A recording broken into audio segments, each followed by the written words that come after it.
నాయని రాజేందర్ రెడ్డి వరంగల్ పశ్చిమ ఎమ్మెల్యే ఉన్నారు. సార్, ప్రధానంగా మీ పక్క నియోజకవర్గమే కొండా సురేఖది. అక్కడ ఏం జరుగుతుంది అసలు? కొండా సుస్మితా పటేల్ అక్కడ పరకాల నుంచి పోటీ చేస్తా అని చెప్తా ఉన్నారు. ఖచ్చితంగా రేవంత్ రెడ్డి కుటుంబం పైన కూడా కామెంట్ చేస్తూ ఉన్నారు కదా, మీరు ఎట్లా చూస్తారు ఆ విషయం? మేము ఏమంటాను, కాంటెస్ట్ చేయంగా వద్దు అని అనలేదే, ఎవరు ఆపలేదే మిమ్మల్ని. చేయండి, కానీ ఎన్నో లక్షల మంది కష్టపడి సంపాదించుకున్నటువంటి ప్రభుత్వం ఇది.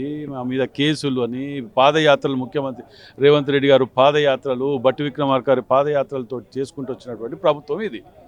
ఈ ప్రభుత్వాన్ని మీ స్వార్థ రాజకీయాల గురించి మీ డిమాండ్ ఏంటిది అని అంటే, మా నాన్నకి ఎమ్మెల్సీ, నాకు ఎమ్మెల్యే, ఇది మీ డిమాండ్ పెట్టుకొని వచ్చిన కాంగ్రెస్ పార్టీని అప్రతిష్ట పాలు చేసి మీకు ఇంకా ఎమ్మెల్యే ఎంపీ ఇవ్వలేదని చెప్పి 200 కోట్ల రూపాయలని, ఈ కోట్ల రూపాయలని గాడుపుల బాణాలు వేసే మాటలు మాట్లాడి కాంగ్రెస్ పార్టీ మీద దుమ్మెత్తి పోస్తే, వాస్తవాల ఆధారం ఉంటే మీడియా ముందు రావాలి, చెప్పాలి, స్వాగతిస్తున్నాం.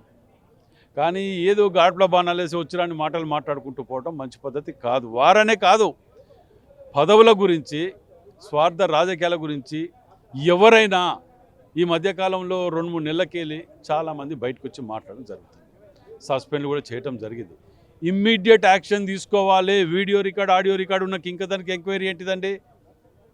మొత్తం పరకాలను మేమే శాసిస్తున్నాం, పరకాల్లో ఎమ్మెల్యేలు గెలవడానికి మేమే కారణం అని కూడా కామెంట్ చేస్తూ ఉన్నారు. మీ గెలుపులో కొండ దంపతుల పాత్ర, కొండ సుస్మిత పాత్ర ఏమైనా ఉందా మరి వరంగల్ పశ్చిమలో మీరు గెలవడానికి?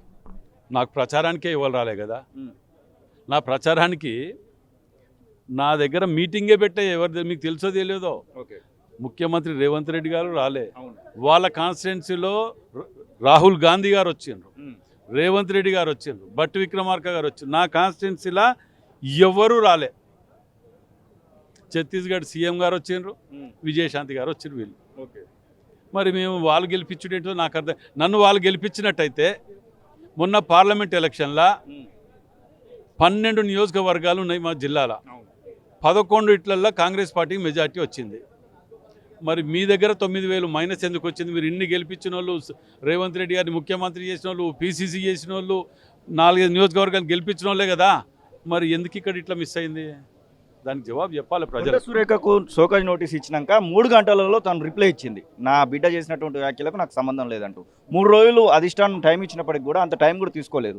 నా బిడ్డతో నాకు సంబంధం లేదనే విధంగా తన యొక్క వివరణ మాత్రం కనబడతా ఉంది. దీన్ని ఎట్లా చూడొచ్చు అంటారు? మరి మీ బాబు కానీ మీ పాప కానీ తప్పు చేస్తే మీరు బాధ్యత అవుతారా కారా? నాకు అది ఒక్కటి చెప్పండి.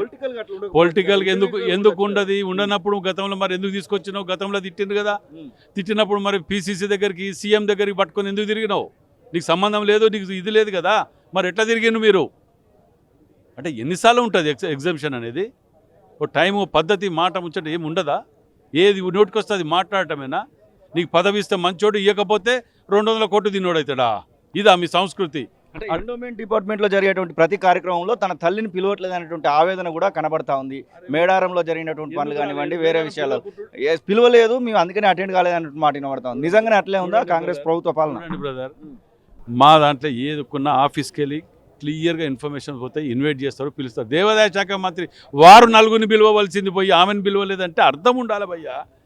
అది మంచి పద్ధతి కాదు. ఆ సంస్కృతి మీరు ఇప్పుడు 20 మంది ఎమ్మెల్యేలు ఏం కోరుకుంటున్నారు? ముఖ్యమంత్రి రేవంత్ రెడ్డిని కానివ్వండి, పీసీసీని కానివ్వండి, కొండ సురేఖ విషయంలో ఏం కోరుకుంటున్నారు? మేము కోరుకునేది ఒకటే అబ్బా, పార్టీ మేము మొదటికెళ్ళి పునాదులకి వెళ్ళి ఉన్న వాళ్ళం, స్టూడెంట్ ఆర్గనైజేషన్కి వెళ్ళి వచ్చిన వాళ్ళం. పార్టీ అంటే మా ప్రాణం. ఇవాళ మా మీద ఏమి చేయకుండా 54 కేసులు పెట్టినారు. ఎంతో లక్షల మంది కార్యకర్తలు కష్టపడి వచ్చిన దాన్ని వీళ్ళు సర్వనాశనం చేస్తున్నారు కొందరు, వీళ్ళ పదవులకు స్వార్థాల గురించి. అది చెయ్యొద్దు. మీరు అదే విధంగా కనుక పోతే ఇమీడియట్ యాక్షన్ తీసుకోండి అని చెప్పి అధిష్టానానికి మేము రిక్వెస్ట్ చేస్తున్నాం, డిమాండ్ కూడా చేస్తున్నాం. అమెరికా పర్యటన అర్ధాంతరంగా ముగించుకొని ఇటువైపు వస్తూ ఉన్నాడు, లండన్ నుంచి ఇటువైపే వస్తూ ఉన్నాడు. ఇదే కారణమేమో అనేటువంటి పొలిటికల్ గాసిప్స్ కూడా వినబడతా ఉన్నాయి. దానిలో కారణం ఏముంది అసలు? ఈ భారత ప్రభుత్వం అనుమతి ఇవ్వలేదు అనేది కూడా దానిలో భాగం కాదు. కేవలం ఈ కొండ సుస్మిత వ్యాఖ్యల విషయంలోనే రేవంత్ రెడ్డి వస్తున్నటువంటి మాటలు. దయచేసి మీడియా సోదరులకు విజ్ఞప్తి, చదువుకున్న మేధావులు ఉన్నారు అందరు కూడా, పొద్దుగా లేస్తే జీవోలు ఏం పెడతారు, ఏం చేస్తారు అనేది ఒక బటన్ వస్తే మీ సిస్టంలో వస్తుంది. బటన్ వస్తే తెలుస్తున్నది సెంట్రల్ గవర్నమెంట్ దానికి ఇవ్వలేదు పర్మిషన్ కాబట్టి వస్తున్నారు అనేది. చిన్న పిల్లగాని అడిగి ఇప్పుడు చెప్తున్నారు. వారు అడికి ప్లాన్ చేసుకునే బయలుదేరినారు. ఇది వీళ్ళు ఏందని వస్తారు ఈ విషయంలో, వీళ్ళు ఏం దీనిలా అక్కడ జరిగింది దాన్ని పట్టుకొని బీఆర్ఎస్ వాడు దానికి 4 ఇది పెట్టుకొని ఈ సుస్మిత వాళ్ళదో లేకపోతే ఈ సురేఖ గారిదో లేకపోతే XYZదో ఇంకేదో జరగబోతుంది, అధిష్టానం పిలుస్తుంది వస్తాడు అని చెప్పి మాట్లాడుతున్నారు. ఒక్క జీవో తీసి కాపీ ఉన్నది ఇస్తా మీకు. సెంట్రల్ గవర్నమెంట్ పర్మిషన్ ఇవ్వకుండా పోవచ్చా? మేము పోవాలంటే స్పీకర్ పర్మిషన్ ఇవ్వాలి, 100%. ఎంపీ పోవాలంటే స్పీకర్ పర్మిషన్ ఇవ్వాలి, సీఎం పోవాలంటే ప్రైమ్ మినిస్టర్ పర్మిషన్ ఇవ్వాలి. ఇది చాలామంది తెలివి ఇవి. దాని పర్మిషన్ ఇవ్వకపోతే వాపస్ వస్తున్నాడు. ఇప్పుడు ఏమని చెప్పండి, మీరు ఇప్పుడు పని చేయండి, ఫోన్ చేసి ఇప్పియమని ఏమని అటు నుంచి అట్టే పోతాడు. అట్టే పోతారు.